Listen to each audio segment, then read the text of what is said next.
One big question that you guys have been asking me on Facebook, Twitter, YouTube, etc. has all to do with George Lucas and his original plans for the sequel trilogy, and so let's dive right into it. This is Mike Zero.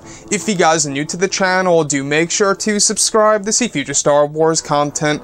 Now, one thing is for certain is that I believe at least, and I'm sure a lot of you guys out there would agree, that the current sequel trilogy by Disney and Lucasfilm does need some fixing to a certain extent here.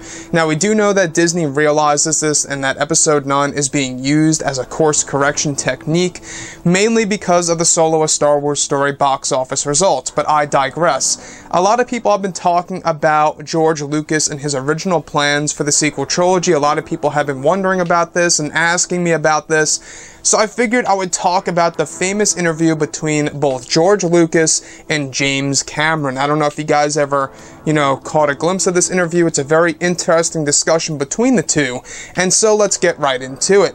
Now, Lucas says this about the prequels. Everyone hated it when we started talking about midichlorians in The Phantom Menace. A whole aspect of this film is about symbiotic relationships. It's about recognizing that we're not the boss. There is a whole ecosystem out there.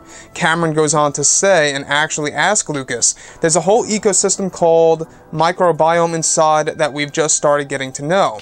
Lucas goes on to say, the next 3 Star Wars films we're going to get into a microbiotic world, but there's this world of creatures that operate differently than we do. I call them the Wills, and the Wills are the ones who actually control the universe. They feed off the Force. Cameron goes on to question Lucas, you were creating a religion, George? Lucas says, back then I used to say, it means we're just the cars, the vehicles of the Wills they're traveling around with. We are the vessels of Wills, and the connection is via the midichlorians. The midichlorians are the ones who communicate with the Wills. The Wills, in the general sense, are the Force. Cameron says this, but in fact, you're just drawing a surface of, the state of science around an idea. That is timeless, namely the mind, the soul, the sky, the cause of all being. In your world, you're accessing the basic archetype in the mind of deity and all that. Lucas goes on to respond, I worked this whole concept with the Force, the Jedi, and everything from the beginning to the end. I just never had the chance to finish it and tell people about it. Cameron says, it's a creation myth, and without a creation myth, you cannot build a world. Every religion, every mythology is based on it. Lucas says, if I'd held on to the company, I could have done it, and then it would have been done. Of course, a lot of fans would have hated it, just like they did Phantom Menace and everything, but at least the whole story from beginning to end would have been told. And that's what George Lucas had to say. Now, not only that, this sequel trilogy would also focus primarily on the children of the Skywalker and Solo bloodline, kind of similar to the sequel trilogy, except they would be younger. Then the concept of the Wills, a group of, deities essentially overlooking everything and everything that is going on. And I also went over this on how they could actually be the main reason of bringing Luke Skywalker back to life. That would be the ultimate way of bringing him back to life, is that the Wills will say, no, it's not your time, go back into the mortal world, and then they could just send him back. So, I agree with the Wills. I like that concept. What I don't agree with here, by George, is the whole concept of midichlorians and this microbiotic world. It just sounds a little strange. Very strange to me.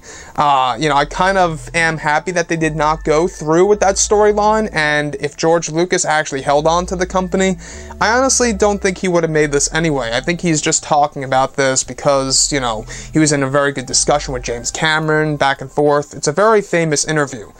Now, the other thing is focusing on the Skywalker/Solo bloodline, the children of Luke, Leia, Han Solo, all the main characters, right? Except at a younger age. They would be around Anakin's age, as seen in The Phantom Menace. Now, though I believe that would have been a good way to do things only in the first film, at the time speaking, this is of course well before, Disney overtook Lucasfilm and they bought Lucasfilm out and they started making their movies. But I do agree with one thing and one thing only. The concept of the Wills. I love that. The Wills are most definitely somewhere in the sequel trilogy, I believe.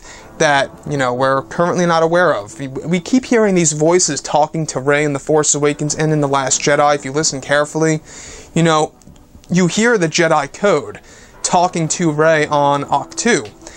It has to be the Wills. It just has to be. And if J.J. Abrams can somehow implement something so superior like that in a Star Wars film, I think that'll be great. But anyways, guys, drop a comment below. Let me know what you think about all of this in the comments. And if you guys did enjoy the content for today, do make sure to drop a thumbs up on this video to support the channel. I thank you all so very much for the kind support, and I'll catch you guys next time.